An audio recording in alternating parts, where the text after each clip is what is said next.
Alors, ce problème, tu t'es peut-être accroché dans deux petites choses. La première, on te demande de calculer seulement la moitié de l'aire de la région orangée et non pas entièrement.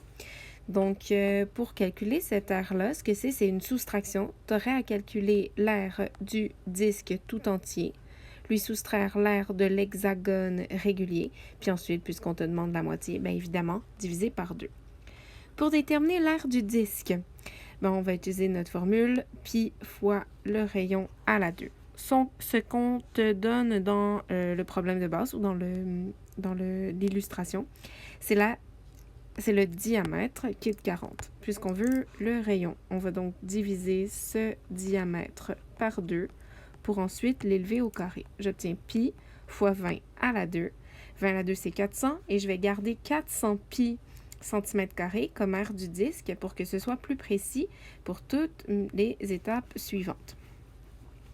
Je vais ensuite déterminer l'aire de l'hexagone. C'est un hexagone régulier. Je peux utiliser NCA sur 2, 6 côtés. L'apothème vaut 15. Je l'avais dans le problème de base. Mais le côté de l'hexagone n'est pas donné. Et c'est là où ça peut être flanché ensuite pour toi. Ce que tu as déterminé à la première étape, c'est le côté, c'est le rayon de ton disque. Le rayon qui vaut 20. Et ce rayon-là, il appartient à un des 6 triangles équilatéraux qui forment ton hexagone régulier. Donc, tout ça, ce sont des segments qui valent 20 cm. Et si tu regardes bien, celui-ci, ça se trouve être le côté de ton hexagone régulier.